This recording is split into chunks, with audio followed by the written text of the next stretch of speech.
Should have been that close.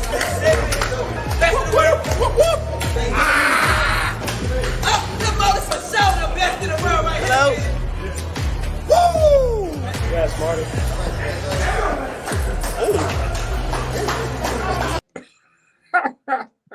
That is just hilarious every time. Every time you see that, it definitely, it definitely make you want to show some teeth. But welcome everybody. Welcome to Believe in Bills podcast. Brought to you on Sirius XM and Power 96.5, presented by Bet Online. We got ourselves a great show today. Senior writer and NFL columnist Jim Trotter will be joining us, and obviously our guy Reuben Brown will be here shortly. But once again, Bet Online is the fastest and easiest way to wager on all your favorite sports contests and events with first-to-market odds and lines. Now, find reviews and news for every league, including Major League Baseball, NFL, NBA, NHL, combat sports, esports, and even golf. Bet Online continues to be the top online resource for all sports information, from live in-game betting props and futures. Head to Bet Online today or use your mobile device to join today and make your first sports bet. Now, use our promo code BELIEVE50 to receive your 50%. Welcome your bonus on your first deposit. Now, Bet Online is where the game starts, all right? And speaking of where the game starts, our Buffalo Bills are 1-0 after mollywopping the Los Angeles Rams. And, hey, we got our pro guard, Reuben Brown, is in the building with us. Rube, good afternoon. How you doing today?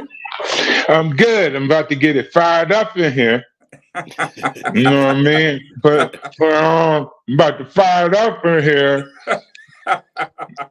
because I'm fired up. You know, it's the football season. We're all excited, and our team won.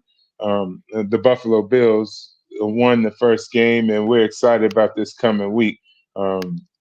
So I can't wait for it to start, guys. Yeah, I can't wait for it to start. I just got off the line with Coach Vrabel. I had to ask him. I had to ask him a few things. I'm gonna wait for my guest to come on, and we can all just, kum de ra together. Kumbaya together. So I had an interesting conversation with Coach Vrabel, and it was a pleasure, for him to come on and give us his time, because now, Rube, this is how they do it. The coaches, is to their discretion if they want to meet with the opposing teams. Right. So that's pretty cool for, Coach Vrabel to go ahead and speak with us. So, I definitely appreciate that. But Rube, the craziness is going on right now. Orchard Park District Schools have basically gave the kids a half a day, because you already know what's going to be happening come Monday morning. Yeah. Win or lose, it's going down. Ain't no need of going to school on Monday or Tuesday, or definitely not Tuesday, because everybody's going to be up late after this victory. We're calling for a victory. It makes no sense why the Bills shouldn't win. It's going to be difficult, but smart of the. That's the thing about we can give people that are watching from the outside a little insight to Buffalo. Buffalo is all about them Bills. You know what I mean? We got some hockey there, minor league baseball, some other sports, lacrosse and things, but Buffalo is all about the Bills, all the businesses, everything there, the schools, the churches, anything you involved with in Buffalo is about the Buffalo Bills and the Buffalo Bills fan base. So hats off to everyone that gets involved in understanding the tempo of what's going on. Everyone knows it's an exciting time for the Bills, and we want all the employers, all the business owners, everyone that has an operation or business in the area. They want the fans and the people and everyone to enjoy this, and so it's smart for them to have half days or it come in late the next day, or Victory Tuesday or something like that. So the community is well apt, and supporting the Buffalo Bills by giving the workers, people, fans, everyone a chance to catch the game, enjoy the game, and all the festivities that go along with the game, and then also time to recover from all that excitement, because the Bills fans put all of it in. They go all in. There's no halfway. There's no, oh, we're playing so and so. It could be my little kids' junior high team, and Buffalo Bills coming full steam. Yeah, 80,000. It'll be definitely 80,000 this Yeah. week for the Bills to play the Orchard Park Little League team. It'll be 80,000, and they still be tailgating crazy and breaking tables just to see that game. But nevertheless, Rube, you're the reason behind all of this with me being what I am today. You know what I mean? So, this is kind of like your fault, but this guy that we're going to bring in is kind of like my sensei. He just don't know it yet, but, I've been, watching him, for quite a while, how he does things from a journalist perspective, how he touched on a lot of social injustice things for, our culture. Senior writer and NFL columnist, my guy, Jim Trotter, is in the building. We'd like to welcome on here to Believe in Bills podcast. He isn't in his seat yet, but as soon as he gets back, I will bring him on. Oh, yeah. Right. He had to take a little quick break. He went on a quick break. That's not a problem. That's definitely not a problem. But Rube, getting into Monday night, they definitely this is going to be crazy, because you're right. They definitely have to nurse the injuries on Tuesday. Now, if the Bills keep this up and the NFL wants to say, hey, we want to prime time these Bills here, and they want to do it again, this is going to be like a Bills holiday. It's kind of like Labor Day all over again. All over again. They're going to get a 2-day vacation if the Bills open up at home on Monday night every season at this rate. Hey, go ahead. There you go. No. I'm waiting for the introduction. Once again, hey, I like to bring to you my sensei. He don't know it yet, but once again, I admire his work from afar. Definitely got me to where I am. Just emulating, trying to, learn from this guy from afar. Senior writer, NFL columnist, Jim Trotter is joining us. Welcome to Believe in Bills podcast, Mr. Trotter. How you doing today? Or shall I say good morning? I'm good, bro. I appreciate you having me. Yes, sir. Yes, sir. So let's just get right into it. You was there in LA. I missed the trip. I had a football game I had to take care of. But Bills and Rams, just give us your thoughts on that game. Man, it was quite simply, it was an ass whooping. Buffalo put one on them, and we thought it would be competitive. It was not. I think we saw a number of things. We saw the maturation of Josh Allen in terms of his patience and poise, and not looking for the big play every play. Started out early with a lot of short, quick passes, which we had not seen from him on a consistent basis. And then the other thing we saw was what the addition of Von Miller means to this defense. If one player can swing the balance of power, the pendulum of power from the East Coast from the West to the East, it may be Von in this case. So, and it's not just what Von did himself with the 2 sacks. It's what he did for everyone else around him. They say that, great players are like a rising tide, and they lift the performance of those around them. And Von did that. When you talk to his teammates about what his presence means in terms of creating opportunities for them, in terms of the mentality that they have to take that next step. It was a tremendous showing by the Bills. Now, having said that, the key is, can they maintain that? Can they be consistent? As we know in recent years, they've had a tendency to ride that roller coaster and play well against some good teams, not so well against others, or to lose to poor teams. And if you're really going to take that next step, excuse me, you've got to be consistent in your approach and your performance every week. So that's what I'm looking forward to seeing from Buffalo as we go through the season. Justus, you got any questions? Yeah, absolutely. Do you mind just taking us on your path a little bit on your journey of how you got to where you are today? Oh yeah, sure. No, I love the game of football from all the way back to high school, but I also knew I was never going to be good enough to play professionally, so I really didn't even entertain going to play small college football. I wanted to get my education and start preparing myself for whatever life held. And I knew I wanted to find a way to stay close to the game without actually playing it. And so I went into sports writing. And you know, one of the best experiences for me was going to Howard University and having access to do a bunch of different things to prepare myself for, you know, the real world, so to speak. So I started out small because I knew I wanted to lay a foundation and learn all I could. And then I just sort of worked my way up from Muskegon, Michigan, Tacoma, Washington, to San Diego, to then Sports Illustrated, ESPN, and now NFL Network. So it's just been a steady progression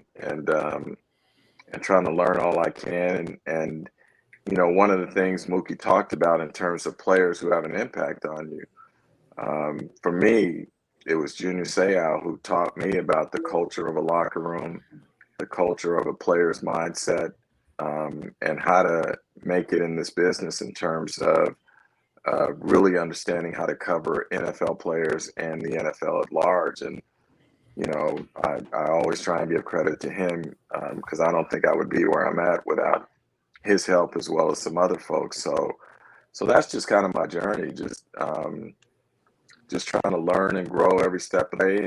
And you know, I don't know how many years I have left, but in the time I have left, I want to focus on the things that are important to me or that give me, you know, make me passionate in terms of player activism, social justice, and just helping the public understand that these are not just football players. These are men. These are human beings behind the helmets. And we need to recognize that as we discuss them, write about them, and get to know them. Jim, Reuben Brown here. How you doing, You Reuben? I'm pretty good. You mentioned one of the greatest names in the game of football, at least in my era, Junior Seau. Um, when was the early time first time you met Junior, or Buddy, our Buddy? Buddy, absolutely. It was actually the I had just been assigned to the Charger beat, Okay. and it was the off season, and at that time they were still at what was then San Diego Jack Murphy Stadium. And so I walk into the locker room, and there were only two players in there, you know, because it's their off-season workouts, which is nothing like it is today. And on the far end of the room, there was Junior, who was walking towards the training room, and he sees me, and he stops and calls me over and introduces himself as if I didn't know who he was. And I introduced myself, and we talked for a minute, and he said, "Look," he said, "if you ever need anything, you call me. Take my number." Mm, And I'm like, wow, you know, mm, this is kind of weird because everything I that's heard, and you him. could be temperamental at times with the media and Hmm. this, that, and the other. So I take the number and I'm like, okay, is this some sort of prank or joke? And so I didn't want to dial it right away. I waited a couple of weeks and something happened. I don't remember what it was. And I said, okay, I'm gonna test this. And I called the number and I'm expecting to like get Domino's pizza or something, you know, like I've been punked. Yeah, yeah. And the voicemail comes on and it's Junior, and you know, leave a message, all that kind of stuff. And I leave a message, and not soon after he calls me back, and I'm like, oh, so this dude is genuine. And it was from that point forward that I knew what he was about. And the funny thing is, everyone knew we had a tight professional relationship, so people thought he was always feeding me inside Hmm. information. And anyone who knows him Hmm. knows that he was tremendously protective of the team and his teammates. So he never gave me inside information on the team. Again, what he did is he would help me understand the culture of a locker room and a player. And I'll give you a quick story. I'm early in my career. I've never covered the NFL before. I'm learning my way. The Chargers go out and sign a big money free agent cornerback. It was Ryan McNeil at that time. And we get to training camp, and Ryan McNeil looks awful. I mean, really awful. And so I'm getting ready to write a story saying, did the Chargers make a mistake giving all this money to this dude? And so I go to Junior because he's the leader of the team and the defense to talk to him about it. And here's how he helped me. he said, here's what you need to understand about veterans. In training camp, veterans don't work on their strengths, they work on their weaknesses. And that's where they try and get better. And he says, so that when they get to the games on Sunday, hopefully they've minimized what their weaknesses are. Long story short, Ryan McNeil goes out and leads the NFL in interceptions that year. Mm-hmm. So imagine if I had written that story about them potentially giving all this money to a bust, I would have looked so stupid. But that was Junior again helping me to understand how players approach the game and whatnot. So it was stuff like that again, I'll be forever indebted to him for. Awesome guy. We can't say enough great things about him. He was beloved by everyone around the league. Yeah, you guys can't see it. Let me see if I can show it to you. Is it back there? Back on the wall there. It's actually a Dolphins jersey, Junior's Dolphin jersey. Oh wow, that's big time. 55. The year after he was, or the year that he was traded to Miami, they played the Chargers that year. And he took this jersey off at halftime, put it away, signed it, sent it to me. As just sort of a thank you. So it's on my wall, man. Signed everything. He was just a cool dude, man. Dude, you don't even know. We could get into reminiscing because I have some of my greatest memories spending it with Junior and playing against Junior. There's a lot of players that you would go out and you'd be a little nervous. Like, I got to play this guy because he's great and he's got an edge on me in somewhere. I really enjoyed playing Junior because of the challenge and the fun that he would bring to that game. I mean, he's your opponent and you are having fun trying to, compete against him. And I mean, and it rolled over to off the field. I mean, he treated me like a king when I would go to Hawaii and spend time over there for the Pro Bowl. I mean, Junior Seau was with me on my recruiting visit out of high school. When I was coming out of high school, going into college, he was being drafted and he was still hanging around helping USC with some recruiting. And I came out on a recruiting visit. He was there. Jerome Bettis and Bryant Young were also on that recruiting visit. They went to Notre Dame. I was planning on to go to USC because of Junior and his influence. Wow. I was like, man, I gotta be around this guy. And wow, evidently the head coach went somewhere else. I decided to go to Pittsburgh, but I make it to the NFL. We play. Who you think is going to come up and you remember me, buddy? You remember, buddy, when you came through looking like a little plump grape walking through there out in SC? I was like. To me, I was about to fall on the floor. I'm like, Junior, you actually remember? I went home telling everyone I met Junior Seau when I was in high school. All right. And that was my highlight. I end up in the NFL, and then the next thing he's coming up to me like, buddy, you remember? I'm like, yeah, I've been carrying that all my life telling everybody. I'm surprised you remember. And that's just a little bit of who he was, man. I'm smiling now. I cry at times about Junior, but I usually have a smile on my face when I talk about Junior, man. Junior was a dude. He was awesome, man. We had a blast.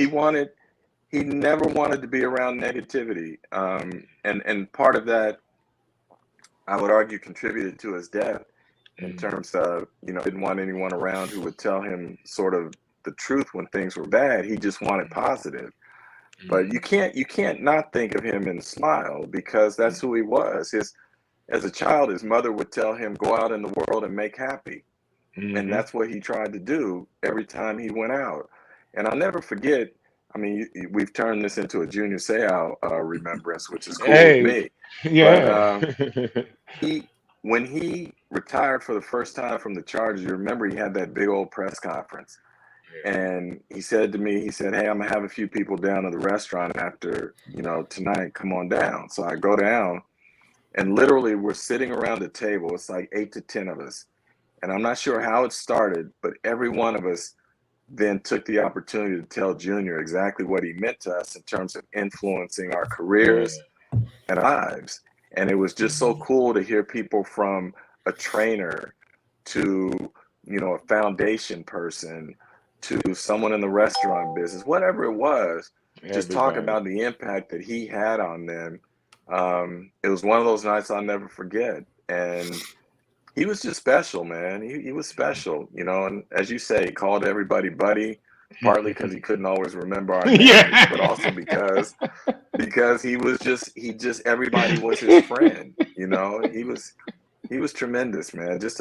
He's dearly missed. John Lynch said this to me not too long ago. He's just like, he's like, Trent, I miss him. I'm like, we all do, Yeah. Just quick about the whole buddy thing. I can remember him a few times leaning over like, who are we talking to? I'm like, you didn't know? I mean, they came over here to talk to you. You didn't know? And that's when I picked up on the buddy thing too. I was like, but our guy Jim Kelly does that also. I think all of the great guys that get a lot of people that come up to them all the time, they have a personable way of greeting you, even if they don't remember your name. And it takes a special person, and definitely Junior was that guy. Jim's cut out of that same mold. Jim Kelly's cut out of that same mold as Junior Seau, a person that cares about the rest of everyone else. You know what I mean? It's just not about his star, not about Junior Seau's star. It was about everyone else around him, and it helped them. That guy went above and beyond. So rightfully so. We could speak about him all day, but we need to get it. We need to start getting into talking about these Bills and this upcoming game against the Titans. And you just saw what the Bills done last week against the Rams. What I'm gonna ask all of you guys this: what could possibly be different? What could change the Buffalo Bills from what we saw this past week against the Titans? What could be different? What could be different as far as the Bills is taking care of the football. You look at a team that turns the ball over 4 times in a game and still beat their opponent by 21 points. I can't find a team that's done that, like how we just saw on Thursday night. So if the Bills can clean up the turnovers, play a little bit more complete. I mean, first half wasn't a complete first half. Second half was a little bit more complete. Now, if they can duplicate that second half in the whole game, it just like how Jim said, how the Rams got it, it could pretty much be an ass whooping for Tennessee on Monday night if the Bills can put a complete game together, 2 halves together the way they did in that second half versus the Rams. So turnovers is one, and I definitely want to see the Bills run Devin Singletary more. He's getting 6 yards a carry. I know, Rube, if you had a running back, you'll be telling the offensive coordinator right now. Well, look, guys, I'm having a maturing process about my obsession about the run. I've talked to some offensive coordinators that have convinced me, and I don't know if this gaslighting or not, but they've convinced me sometimes a pass is a run. Okay, all right. So pass it to the boy a little bit more often. But there's a difference with that. There's a difference with that. It's about mentality, and when you run and average 6 yards a carry, there is a dominance there that goes with that. That in terms of your opponent, you are imposing your will. You're basically saying, you can't stop us. We're going to bully ball you, which is what Buffalo did in the second half to the Rams. They bullied them. If you are checking down or running flares for 6 yards on an average, I mean, that gets you the same yardage, but psychologically, the impact is not the same. And the other thing I would argue when they say things like that is, when you get to your 4-minute offense and you want to preserve a lead, what do you want to do? You want to be able to impose your will, to be able to run the football. So, again, it's a mindset to me. The yardage may be the same, but the texture of it is different, if that makes sense. Oh, I love how, I'm biting it. I'm going to make that mine. The texture of it. Oh, man. Jim, Mook, I'm telling you, I just see took him why out of you follow. counseling. You You just took got him me. out of counseling, You Joe. just took me out. I'm good. The texture of it, I'm with that, maybe, because you know it's just something about physically moving about now, and that's why I was kind of opening up with that type of question to you guys about the Bills and everything. What will be different? What will be different is the running game and the fact that there's a team that's committed to the running game, unlike any other. You know, I know this Vrabel kid. I played him in college, played him in the pros. I knew he was a solid player and everything, but I didn't know his mind was that he wasn't that sharp. He's definitely sharper than I thought he was as a defensive player. And Jim, like you said, establishing the run, that's what they known for. So Yep. I think that's the difference of this game opposed to the Rams. The Rams, they won't gonna get in no doggy dog running. I'm gonna run you Exactly. over. They gonna look for, all right, I can get them past here. The Titans, they coming to run. They I coming to think run. I think another big factor is the trenches. Last year in the Bills past, at least, there has been a severe lack of intensity and aggressiveness in the trenches between the offensive defensive lines. Last year, we pretty much won games based on the strength of our quarterback and skill players and secondary, etc. I think this year, with a fortified offensive line, you take Quessenberry, you take Saffold, and you take DaQuan Jones from Tennessee specifically. I think that is going to bode well for us in terms of just being more aggressive and physical up front, and to make sure that run game works, which you guys spoke of. Yeah, they definitely got to do that. Well, the defensive line is much more improved up there, and I know that they're going to have the scheme for Vaughn when it comes to passing the D line, but eventually when they do run it, the defensive line, our Bills' defensive line is improved to support stopping the run this year opposed to last year, which you were right, so. Oh yeah, without a doubt, But without a doubt. but you still gotta worry about that monster back there. I mean, let's not get it twisted. This is the NFL. You don't get the win just by rolling your hat out there and say, "Hey, we're pretty good on paper."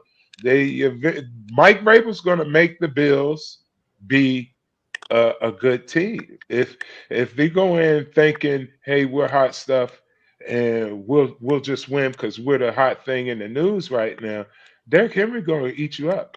It's going to hurt. As many people as they have down, they can attack you still.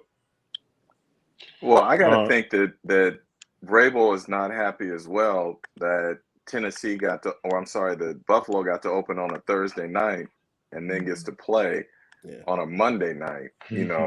That's like a 11 bye in days or week something. one. Chilling. If you're Tennessee, so Fresh.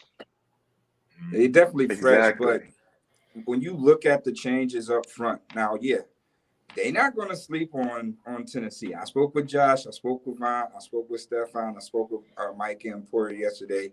They're even killed about it. They really not getting too high, not really getting too low about it, but they do understand that they did lose to Tennessee back-to-back seasons, and that sits back in the back of their mind. Whether it's Derrick Henry stiff arming Josh Norman running for 200 yards last year, or Josh Allen bobbling the snap on 4th and inches, and we all know how that happened. So they got that stored in the back of their mind, and they know how dangerous Well, this team could be coming in after a loss, the way they lost at home on, week well, one. So, Jim, don't you guys think going into this game, after seeing what the Bills have done on week one, preseason, and everything with all the hype, don't you think it's really on the defense and Leslie Frazier to secure this win and bring it home? I You mean, know what? This is. I'm glad you brought that up. This is what bothers me a little bit about that Thursday night opener. So after the game, we hear the Rams and Sean McVay in particular talk about I didn't have them ready to play. mm-hmm. I didn't do a good enough job, etc. And on the flip side, I'm saying in some ways that minimizes the job that Leslie Frazier and his Yeah, staff did.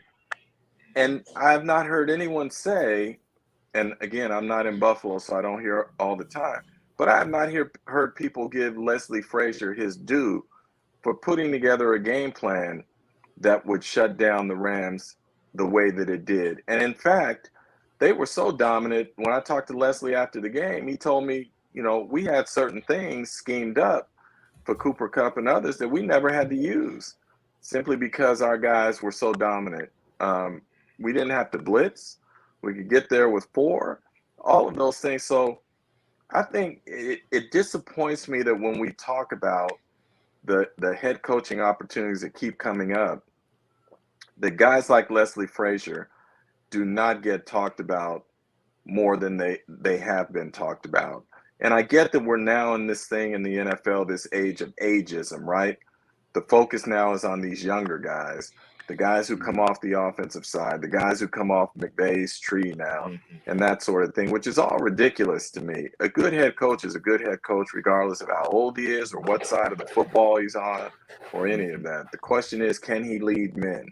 Can he manage games? All of those things. And I think that Leslie Frazier showed when he was in Minnesota, he has that ability. And I just would like to see him get another opportunity. And that's one reason I'm hoping that the Bills do go far and do well, and that his defense continues to play well, so that we put some pressure on folks to say, you know what, why are we not considering him for a head coaching position? Absolutely. Well, I'm a 50-year-old man, and I've been a long-time fan of Leslie Frazier, and I talk to a lot of the people that work with him and know him well. I don't want him to be a head coach. I want him. I can understand. Be See, but that's where we can't be selfish. I know. We can't be selfish here. But I do want to see him at some day reach that height. I think he deserves it. I think he deserves another shot at being a head coach. He has the demeanor. He has the personality. He has the knowledge. He has all the credentials it takes to be a head coach, and not just be a head coach, because a lot of guys get the job, like they gave my boy Doug Whaley the job, and he really didn't have the job. You know what I mean? Yeah, he should have. That's why they didn't hire me, because I'm one of them guys. I really would have taken it serious. I wouldn't have been the figurehead. Don't give me the job to be the figurehead or be the quota guy. Give me the job because my credentials say I can get the job done. That's how I look at Leslie. It's funny you mentioned that, because that is a point of contention I have with people who try and tell me, look how many black GMs we have now. And my point to them is, don't tell me how many black GMs we have now. Tell me how many black GMs we have who truly have the power that a traditional general manager has. When you look at these coaches who have been hired in recent years and teams who have hired black general managers, many of those coaches were already decided on before that general manager was hired. So to me, that's not a general manager who has any sort of power, to speak to your point, Reuben.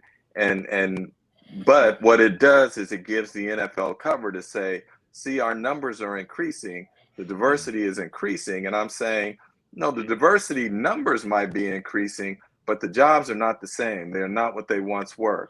If a GM doesn't have the power to hire a head coach, to choose a head coach, to have power over the 53, all those sorts of things, then he's not a true GM in my mind. That's just how I feel about it. There you go. You preach on. I'm going to church with you on that one. Is that so real? I mean, there's a lot of talented coaches out there that aren't getting that shot because of this nepotism type deal that is that exists in the NFL. But listen, there's plenty of great guys out there fighting the fight, and when they get the opportunity, they're going to do it right. Mike Tomlin, my homeboy from VA, he's one of those guys. He's a testament to being given the right opportunity to the right guy. And he's not getting much credit for what he's done. I mean, he's never had a losing record. Nobody's really talking about that. Now he should be known as one of the greatest ever already, in my opinion. But what's Let's so wait until he's done though. Yeah, I'm with you on that. But I think sometimes let him sweat that a little bit. but Let's wait until he's finished. my thing with Mike is that, as Mook said, the fact that he has never had a losing season in 15 years is just incredible. But what's more incredible to me is that you've had Pittsburgh fans over the last 5 to 7 years who were like, get him up out of here. Yeah. You know? And I'm like, y'all just don't realize how good you have it and how many cities would love to have a coach who not only has won and gone to Super Bowls, but has never had a losing season. You know, that's just being spoiled to me. That's like, you don't understand what bad is. They need to go back to the Steelers of the 60s and see what that was like in the early 70s, and then realize how good they have it with Mike Tomlin. I played at University of Pittsburgh, so I know how spoiled the Steeler fans are. They get uppity with their football.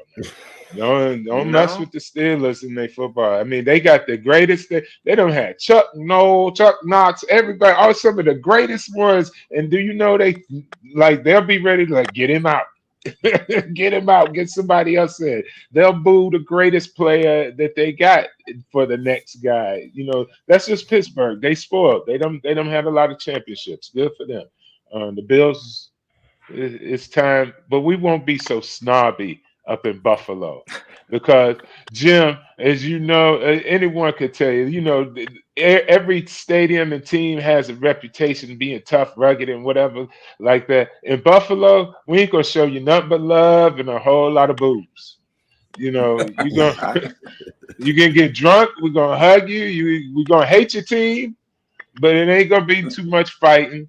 And we cherish all our greats. We really cherish our greats, because we're not fortunate like the Steelers or other teams that have so many championships. So anyone could come in You here may and not have play. championships, but y'all have had a lot of great players. That's for sure. Oh yeah, some of the best. Without Some a of the doubt. best out there. I hate to be the bearer of bad news to you, Rue, but Leslie Frazier is gone after this year. He should have been gone really last year. Yeah. But everybody want to blame 13 seconds on him. But that's another topic of discussion. But he's gone. Mook, you got a lot more confidence than I have. Listen, honestly, I think he in the driver's seat, because I would only take a team that I feel good about. I wouldn't be taking these project teams, because I can remember a coach once told me, who was it that was coaching for the Bills, and he got the head coaching job down in Cleveland, and he was the coordinator. And when I called him up, because he worked with my brother, and I said, Coach, don't take that job, man. Nobody was. He's like, man, there's not many head coaching jobs out here in the league, so you got to take whichever one you want. And I'm like, I ain't going to Cleveland until they blow it up and call it Who was it, Hugh BLEAV. Jackson? Yeah. No, not Hugh. It was before him. The guy that his father was a coach too, and all of that stuff. A defensive guy. Anyway, long story short. Oh, you talking about Mike Patton? Patton, there you go, Patton. Yeah. Mike Patton. I told him, Patton, don't take that job, man. What's wrong with you? He was like, no. I said, man, not for anything in the world, I'm not taking that job until they blow it up and call it BLEAV land instead of Cleveland, because there ain't what they doing now ain't gonna never win. It's just never gonna win. Anybody watching can tell you that. They're gonna have to have all the stars aligned, and George Clinton come down on the mothership before they ever win anything again. Because that's how bad it is. They're organizationally up from top to bottom. So I say this by saying I hope Leslie stays, because he's in the driver's seat to choose which organization he'll want to depart from. Right now, the Bills is as good as it gets. Absolutely. And Jim, if I could chime in with you, if I could, Stephon Diggs, can you talk about his time in Buffalo these 2 years, the maturation and the leadership you see in Steph? Yeah. First of all, Steph is one of my favorites, because he's a dude that turned me on to the chicken wings at Revival in Minneapolis. So we went out, we met for lunch. He told me, you got to go here. So we went and grape soda and chicken wings and everything. And so every time I go to Minneapolis now, I stop in there. I usually will text him and tell him, man, I'm back here, send him a picture. But Steph is, first of all, I think he got a bad rap in Minnesota. He had a lot of reasons to be frustrated there. A lot of reasons. And he never went public with it, which I respected. He is a dude who, you know what he's feeling. He's just so competitive that when he's out on that field, there's an intensity and a different vibe about him. And I'll say this again, as a guy who's been covering this league for a long time, you learn things about how players are wired differently. And sometimes you look at a guy and you think, man, this dude's crazy, or this stuff he's saying makes no sense. You know, it's not real life. And then what I've come to realize over years is that different guys get themselves ready to play in different ways. And what may seem strange to me is not strange to them. It works for them. And you have to be willing to accept that and take your feelings and emotions and experiences out of the equation. Steph in Buffalo, I think it's a perfect situation that he has a quarterback who trusts him. He has a young quarterback that I'm not going to say he could mold, but who was willing to get on the same page with him, right? Who understood what he was about, how he goes about his business, the routes that he likes to run, all these sorts of things. And so I think there is synergy between Steph and Josh. And I think it was beautiful the way the Bills took care of Steph in terms of paying him, which I'm not sure Minnesota would have done. Well, I know Minnesota wouldn't have done it, or they wouldn't have traded him. So all of it, I just think fits now for him, and I think that he's on his road to having a great year. I love the fact that, you know, against Jalen Ramsey, one of the best cover corners in the league, Steph is that dude that says, "Bring it on." You know, I want it. And I remember after the game, I said to him, and I think he misunderstood what I was saying.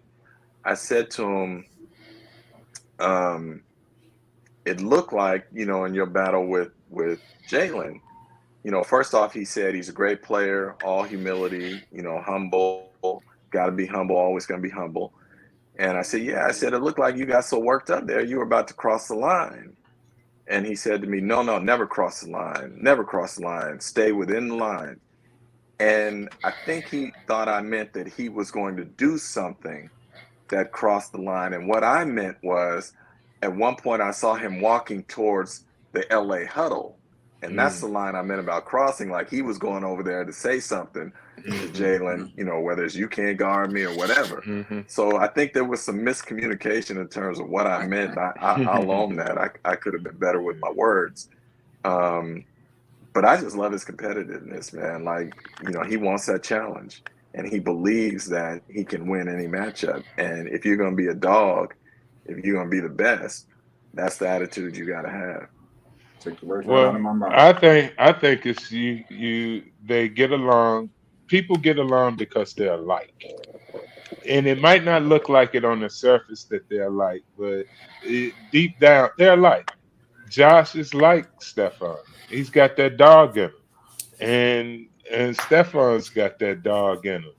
And those, when you see that, two, you know, we're animals. We smell each other. You know how dogs smell each other's butts and everything. They getting that scent to know, oh, you like me. Oh, you play like I play. Oh, I'm down with that. Okay, now we can run and we can jump and we're having a really good time. But if I sniff you and I don't get that smell, nah, I'm backing off, or I might bite your ass. You know. So the Stephon and Josh is a match made in heaven because they two dogs. Yeah. The dogs ain't cut from the same cloth. Yeah. Can I ask you, from the outside looking in, of course, all three of us are Buffalo Bills fans, and I don't know if you would say the same about yourself, but from the outside looking in over the past half decade. Man, I'm a fan of 32 teams. Yeah. Fair enough. I'm a fan. People half decade. people always say to me, "Who's your favorite team? Who's your favorite team?" And it's like, I'm not trying to get in that debate. I tell them all, I got 32 favorite teams, you know, and that's just how I sidestep it. Because otherwise, the minute you say something that's accurate and fair about their team, but maybe not necessarily positive, they like, see, he don't like us. He like this team. So I didn't mean to interrupt you, but I got 32 teams I'm a favorite of. Okay. All right. I was just going to ask about, looking at the maturation of Josh Allen and the Buffalo Bills and Sean McDermott, as a whole organization. What does that look like to you? And also, like, when did you know, like, these guys are for real? Well, first off, I was like a lot of people. I didn't know a lot about Josh Allen coming out of college. When you play at Wyoming, it's not like you're on the national stage every week. So there were some questions about whether or not he could become more of an accurate passer, right? His completion percentage was not great his first year. For many rookies, it's not. So, but you saw the size, you saw the athleticism, you saw the arm talent, all of that. You don't know about his mental makeup because I'll speak for myself, not having been around him. I'm not going to make a judgment on a guy until I see it on a consistent basis about what is his makeup, what is his competitiveness, that sort of thing. What is his drive? So with Josh, the thing that's been beautiful to watch is how each year he's grown in terms of addressing some of his weaknesses and diminishing them. And the other thing you have to get to your point about the organization, they have put people around him, to help him get better and mature. And people always want to look at one side of the ball and say, well, they bring in Steph, they upgrade the offensive line, whatever, go get Singletary. And I say, football is a complementary game. The way you make a quarterback better, too, is by having the other parts. So you have a defense that can stop people so that you don't feel that pressure that you have to go out and score every possession, or a defense that stops people so that you get more possessions for your offense to give him more opportunities. And then special teams where you have kickers who can, when the game is on the line, make that play, make that kick to win you a game as opposed to lose one, which we saw in week one in so many cases, all of that. So from the Bills standpoint, organizationally, when you have a coach and a GM like Brandon Beane and Sean McDermott who are on the same page, have the same philosophies, the same vision, it makes it that much easier to go out and build a team in the vision, and mold it in the way that you want it. So to me, everything right now, there's just synergy from afar that you see with the Bills, from the front office to the coaching staff to the types of players that they're bringing in. And I always say this, when people start asking about preseason favorites, like my Super Bowl prediction was the Bills to beat the Eagles. And people say, oh, it's easy, to pick the Bills. Everyone's picking them. And I say, no, it is. For me, it's about a feeling. It's not just about numbers or even people. It's about a feeling. And when you have a team that is talented and you see that it's gone through some hardship or some adversity, and it comes out of it the right way, with the right attitude. Again, going back to that word texture, there is something about the Buffalo Bills, I believe, and they may prove me wrong here, we'll see, but there's just something where you can feel that it's different this year from the previous 2 years. You can use a basketball analogy where the Pistons had to get by the Celtics, and the Bulls had to get by the Pistons, and all of that. And it's like building blocks. And for me, I believe those 13 seconds last year and the way that Kansas City game ended was the Bills' moment to say, you know what, we've gone through the fire now, and now we're coming out on the other side, and let's go do what we got to do. And I just have that feel that they're going to do that. Right. Did I not say the same thing, guys? I love you, Jeff. You the man. I used that exact same scenario, the Pistons and all of that. Oh, how big was that back in the day, man? Were we all not tuned into that like it was the only thing that mattered? The Pistons and the Bulls and all that was going on with them teams right there. We're in it right now with the Bills. I agree with you. Great comparison. When you look Yeah, at it, though, no, when you look at it, the past three Bills teams, the overtime loss in Houston, that's when you really saw the shift in this team and their demeanor after that game. I sat there in that locker room after that game, and everybody was so quiet. They knew that they still should be playing, but they realized that the season was over. And that, that came into, the 13-3 and going to the AFC Championship versus the, Kansas City Chiefs. And we all know what happened in that game. And then obviously now you're seeing them in the playoffs and, they have the 13-second loss. So they'd have been into a overtime wild card game. They'd have been into a tragic divisional playoff game and the AFC Championship game. So the only thing left is now is for these guys to get to a Super Bowl. And, when they get there, obviously they got 4 quarters to shine and play their best ball. But like Jim said, there's nothing left for this team at this point but to make it to a Super Bowl. They have the pieces now. I guess Brandon Beane and Coach McDermott had to figure out what does it really takes to get this team over the hump. They saw that against the Kansas City Chiefs for 2 postseasons in a row. And, hey, game is won up front. Let's go get the necessary guys that's going to revamp this roster and get this team over the hump. And obviously bringing in Von Miller was the brightest spot on getting that change. And now you got guys like OBJ down the line talk about, hey, I might be coming too. So OBJ is going to LA, is man. contagious. Yeah, he going back to LA. OBJ Buffalo. going to LA, man. He not coming to Buffalo. He ain't coming to Buffalo? No, I don't believe that. Only way he come to Buffalo if they sign him the week of the Super Bowl game. Other than that, he ain't. He's staying where he at. But hey, you never know. You never know. Hey, honestly, when the Bills picked up T.O., I thought that would never happen. But, it's stranger things can happen. Stranger things can Bro, happen. there's a reason. There's a reason they kept his locker open with his nameplate on it. Yeah, he's going back to the Rams. He know he going back. He need to stop. Hey, he's inquiring about that locker next to Von here in Buffalo too. So them all right. The receivers because receivers are a wacky group now. So you can't really keep up with them all the time. You kind of they like these wild animals. You just let them out in the pasture. Just call them in when it's time for them to come in. Other than that, leave them alone. Don't mess with the receivers. Let the receivers be.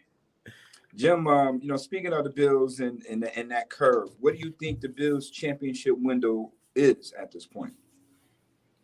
You know what? As long as you have the quarterback, you got a chance in this league. I mean, we say it all the time, and it's true. The NFL is a quarterback-driven league, and, they have the right one.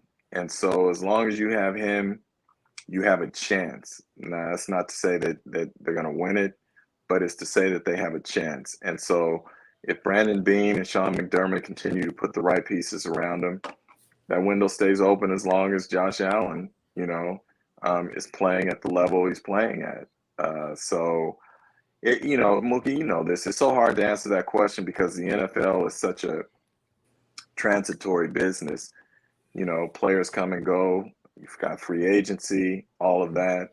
The key is that you got to me, that's just my opinion, the key is you got to hit in the draft so that you can keep stockpiling pieces so that the reality is when you're good, it means you have good players, and that means those players are ultimately going to want to be paid, and you can't pay everyone. So you're going to lose people, and the question is whether or not you have the depth to have people come in behind those who leave and still play at a similar or higher level. So I can't give you a finite number of years. All I can say to you is that as long as you have the quarterback, you have a chance. No doubt. What concerned you about this team? I know it's still early, but what concerns you about this Bills team? Any concern? Yeah, like I said earlier, the inconsistency. To me, that's how I'll know they've taken the next step. If they don't play down to the level of their competition or play up to the level of their competition, that they just go out and play at a high, efficient level. That's what the good teams do. And that's not to say that good teams don't have a bad game here or there, But you can look at the Bills over the last few years and you can see when they were ready to play and when they weren't, and when they played down to the level of their competition. So for me, I just want to see consistency out of them because everything is there for them. Offensively, defensively, coaching, all of that. Now the question is your mind right to say it's about us and not about anyone else? And therefore, we have a standard that we play to every week, and we have to meet that standard. You talked about drafting good players and being able to replace the good players that are going to go out because you can't pay everybody. Christian Benford, DeMar Hamlin, all the, young, great talent in the Bills secondary. What do you think that means for Jordan Poyer's future in Buffalo? Well, I don't know that I can speak to that specifically, but here's what I will speak to is the culture with the Bills. To know that you have a 6th-round pick who comes in and basically beats out a 1st-round pick, right? So for a starting job, to me, that says if you're in the locker room, McDermott has sent the message that doesn't matter where you were drafted, it doesn't matter how much you make, whoever is playing the best or whoever earns it is going to play. And that creates a real competitive environment in that locker room where guys know it's truly about merit and nothing else. And I've never been an NFL player. Rube can speak to it, but I would think that if I were an NFL player, that's what I would want from my head coach, is something that is a culture that says whoever earns it gets it. And so when I watched them on Thursday night open up, with starting a 6th-round pick over a 1st-round pick, I'm like, yep, they serious. It's serious. Yeah. And so I can't speak to what the future is for Poyer. I just know that if the Bills believe that another player is better and more deserving, that's who they're going to go with. Yeah, that's a huge deal for players. And you can get so much more out of your personnel if they all believe that they have a fair shot and what you say to them, you're backing up. You do that, they're going to run through a wall for you. They'll do anything for you. But as soon as you say, hey, we're not going to, Lance Briggs is having a contract dispute, and he's not going to start for us anymore, no matter when he comes in. And Lance signs a big contract. He comes in 2 plays later, he's a starting linebacker. So what are you telling the rest of the guys on the team? Whereas here in Buffalo, they're showing anyone that comes and is on the team, yeah, I might got a contract or I got the opportunity to be here, but truly I'm going to have to put in my work to be a part of this team. And they're going to reward you with that. That's what I really enjoy about seeing from the Bills organization right now. They have that part right. Yeah, only I can say that a little bit, but it's like, but there's a lot of hits and misses, Mook. It's talent. Guys get hurt. Some guys aren't as good as you thought they were. There's a lot of hits and misses. Yeah. But to overall be able to back up and say, I told you guys I'm playing the best play. And true. The best player got on the field. Now you look around like, I'm glad I got my big signing bonus because that's going to be it. I'm not going to play after that. Right. Right. And that's my gripe that I have with them. One little gripe is the O.J. Howard situation. You pay this guy $3 million guaranteed. He doesn't make your team. And it's football. Jacob Hollister last year, O.J. Howard this year. Touchdowns week 1 with Houston. So I have an issue with that you're paying a guy right now $3 million guaranteed. Mm-hmm. He's not on your roster. And I clearly know that he at least should have made that roster as a number 3. To me, Sweeney should have been on the practice squad. Quit Morris, he earned his spot on that roster. But to bring a guy in for $3 million fully guaranteed and to say that, he didn't make your team, that means he was just god awful. And I don't think that OJ was god awful in this preseason. He scored touchdowns, this preseason. Well, let me ask you this, playing devil's advocate, because I don't know. I'm not speaking on the situation. I don't know. Mm-hmm. But if you pay a man $3 million guaranteed, and you say he could be your number 3, at least your number 3, what is his mindset going to be as a number 3? And how is that going to impact the culture in your locker room if he's not happy or willing to accept being a number 3? So I'm just saying that to say, not knowing anything, I don't know anything about O.J. Howard and how he felt if he had been the number 3. I'm just saying there are times when certain players will not accept a lesser role, and then it can become an issue in your locker room sometimes. You see what I'm saying? That's a point. That's definitely a good point. You know, that's a definitely good point. You know, you more seasoned than I am, Jim, and you know, I know you didn't saw all types of scenarios. I don't know that that's what took place. I'm just throwing it out there as things that I have seen over the years as to why some moves are made in situations like that. Yeah, definitely. Because you know, a team doesn't want in general, they don't want to guarantee any of the money. You know, it's only modern day right now that they've starting to guarantee more and more money for players to come out and play, and especially veteran players. You want a veteran player, he's gonna ask as much guarantee as possible, and you know the rest is to be determined once you get out there and work with the staff. Hey, but you guys got any more questions for Jim? I was going to ask you, Jim, did you know? I'm sorry, I'm jumping in there. No, you're fine. Jim, I'll go after you. do you know who McDermott's college teammate was? You know where he went to college, the head It coach was for the Tomlin, Bills? wasn't it? Yeah. Ain't that some stuff? Yeah, William and Mary, right? Yeah. How about this? Yeah. I found out not too long ago, my high school center from my high school days actually played center for the both of them. And he knows both of them. And he had been trying to he had been trying to get in touch with me about it, and I've been blowing them off for the longest until I actually looked in the book and I'm like, oh, wait a minute. Tomlin and McDermott both went to William and Mary. That's pretty amazing. What was going on, Jim? What was going on down in William and Mary to produce two guys like that? Right, I couldn't tell you. I I'm have like, no idea. why in the world William and Mary? Should we be going down to William and Mary and scouting them for more football minds? I mean, are they grooming guys down there or something?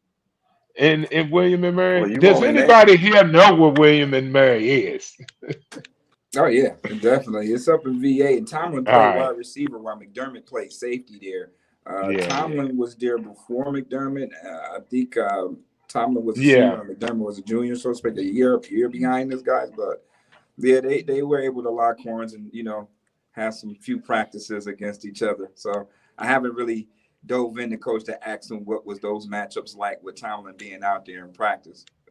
We just want to keep it William and Mary between those two guys. Yeah, that's cool. I played in this fellas, The final question. I don't want to be rude. Oh, okay. Yeah, but I gotta bounce in a quick second. So I want to get as much as I can or give as much as I can to you because I got another commitment I got to get to here. I just have one more question. You talked about how Junior Seau was huge in your development, and what brought you to where you are and who you are today. Are you involved in, or do you know of any pipelines for young writers today that aspire to be you and where you are that can help them out?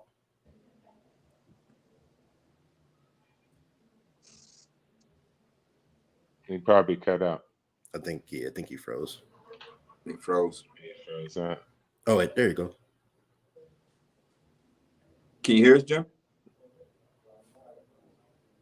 Oh no, we can't hear him. Your mic. It's your mic. Muki, I didn't know you were big time like that. I didn't know you knew Jim. How'd you and Jim come about? How'd that happen again? Man. That's just my guy, man. Just you reached out to him? No, we actually at the combine. Oh, you was out doing your combine hustle. Yeah, it was definitely a pleasure having Jim on. Yeah. So I couldn't answer that question. I know Jim is a very, very busy guy. what he does with the NFL, being a senior writer and NFL columnist. He wrote a few books. Actually, We'll get his him book. back in another time, right?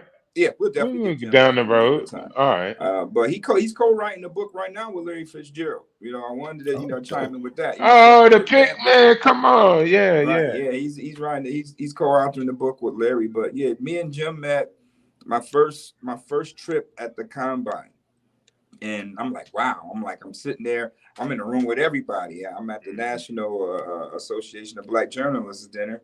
And man, I'm in there with MJ Acosta, Josina Mm-hmm. Anderson, Jim Trotter, like all the Mm-hmm. people that you see, on TV we all in one room just having dinner. So, that just lets you know where we are as far as Black journalists. In that room, it was 30 of us. And we're at the combine when it's hundreds of, media Yeah. personalities there. But it was only 30 Black journalists in that room. So that lets you know where we are as far as number wise when it comes to Black journalists here in the sports world. So, I got right up on Jim, and we kind of hit Yeah, it that's off. We what's up. exchanged numbers. We chime in on each other's DMs from time to time on Twitter, and he had some availability to come join me on the show. Today. So that was great for him to do that. And hey, Tennessee Bills Monday night home opener. Mm-hmm. Justus, let me get your prediction first, Justus. I mean, the way I look at it, I see a team that's a little in shambles in Tennessee. Ryan Tannehill has lost his best target in AJ Brown. Doesn't seem happy that they drafted his potential replacement in Malik Willis. They just went out and laid an egg essentially versus the Giants. So I look at them and I say I'm not that scared of them. And also, not to mention Derrick Henry, when he plays us specifically, the biggest thing is stopping his long runs, because outside of his long runs, he's not super productive versus our defense typically. Mm-hmm. So, with our defensive line being a little bulkier, being a little stronger, better off the ball, and, as long as you can contain Derrick Henry, you don't have A.J. Brown to worry about anymore. Treylon Burks hasn't gotten the most glowing reviews out of camp either. So I really have a hard time seeing how they're going to score on us, especially, let alone being able to keep up with Josh Allen. Because if you can fill the box and make sure Derrick Henry doesn't beat you, I really don't think they have too many pathways to win in this game. What's your score? What? Yeah, what's I'll the score? go. I think the Bills get a 40 piece. I'll go 42-17. Why did I know that you was going to say 17? No garbage time. Rube, you next. I've never been one that like to make predictions. I always say to everyone, I'm rooting for my Bills to win, and I root for the Bills just because of my background with them. And I want to see them win. If they have some glaring things, I point them out and say, hey, these things could cause them to lose the game. Or if they got really something going, I'll say, hey, this thing right here is what they need to lean on for them to win the game. And so every week I'm predicting the Bills to win because I want them to win. Number two, I'm going to say at least something that they need to do in order to overcome, or a negative thing that they got to be careful of so they can win. And Muki, you touched on that earlier.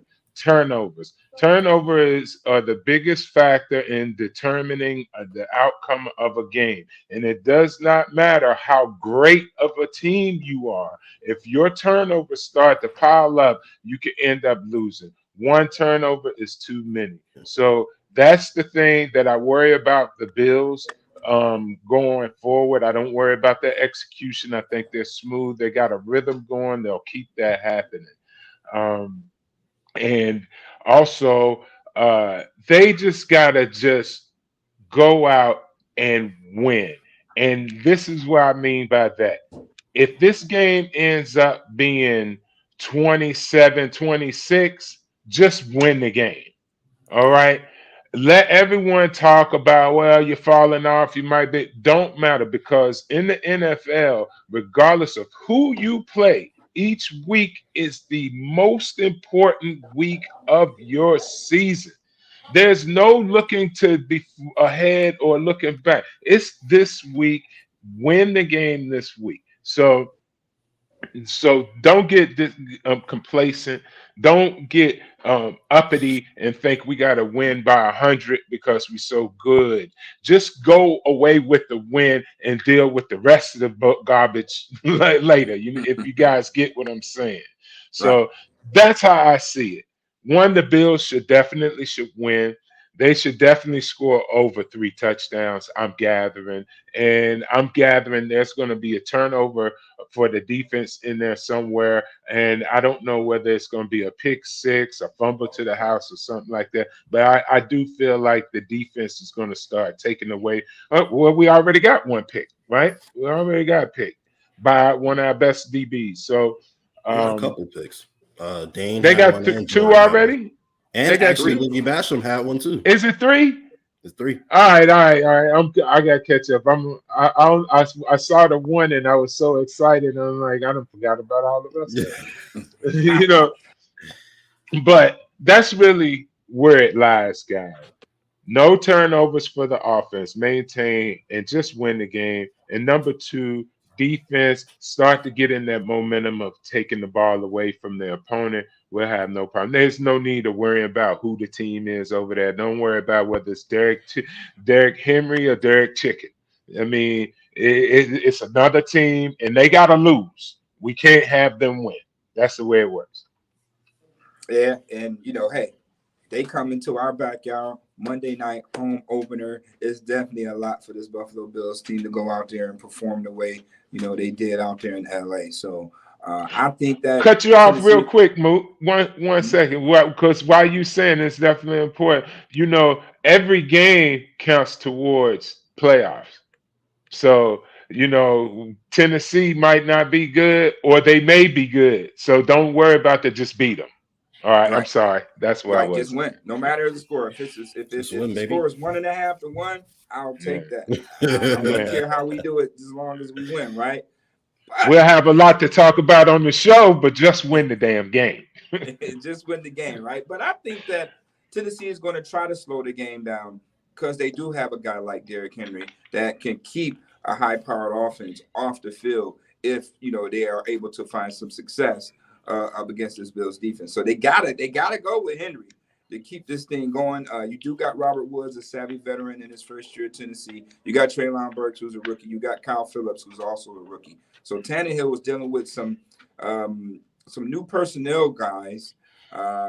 Let's not forget that he's dealing with new guys up front too on that line, because we have Roger Saffold and Quessenberry. They are Buffalo Bills now. So those 2 guys that they have to replace on front, that block for Tannehill and Derrick Henry, I think that's going to come to some sort of significance. But I spoke with Coach Vrabel earlier today, and he was basically talking about not getting into third down situations, not getting into third and long situations. So I say, hey, watching this defensive line on tape, do you think that your O-line have to eat a little bit more Wheaties this week? Yeah, I don't know how you can pull that off. Basically, he went on to say, well, we just don't want to be in any third and long situation. So that gave me the assessment to know that, hey, I think that they basically is going to try to run the ball, play a little clock ball, and keep this high-powered offense off the field as much as possible. Now, with that being said, on the flip side, it's kind of impossible to stop this Bills defense. I mean, this offense. The way that they're layered is just tough. It's just too many matchup problems that the Bills pose. And then obviously Dawson Knox was, you didn't hear anything about Dawson Knox last week. You may hear about him this week. They do have a more refined run game with Ken Dorsey calling the plays. So we'll see how consistent he is and, how he actually call plays. Do he call plays from week to week, or does he has bread and butter plays that he's used week 1 that he's going to use week 2? So that's going to tell me a little bit more about Ken Dorsey, as well as how he call plays and does he, and in the manner and does he call? Is it going to be some new wrinkles that we're going to see this week that we didn't see last week? That's going to, be well executed to the point where it's a wide open touchdown or something like that we didn't see, or is it something last week that we know that worked he using again this week. That's one thing that Dable didn't do. What worked last week, Dable didn't bring it to the table the next week, and that you know, I was a little head Scratch scratcher your for me. head, yeah.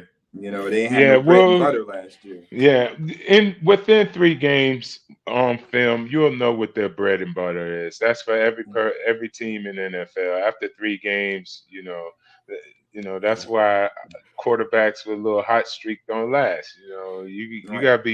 gotta be good enough to defeat teams after teams have seen you 3 or 4 times. Right, when they get that book on you. Yeah, once they got that info on you, they can stay up all night studying. They gonna know your step before you make it. You know, Exactly. so now you got to be ready and you got to be on point. I mean, because look, last week they didn't eat. I've been in so many meetings before the night before the game or the day before the game. The offensive coordinator sits down and it's called the first 15.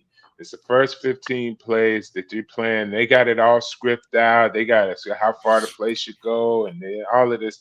And ideally, that's when you start the game. You want to just call all of those plays. I've been on teams we couldn't get out. We couldn't get the first 2. You know what I mean? We couldn't get the first 2 plays run on the script.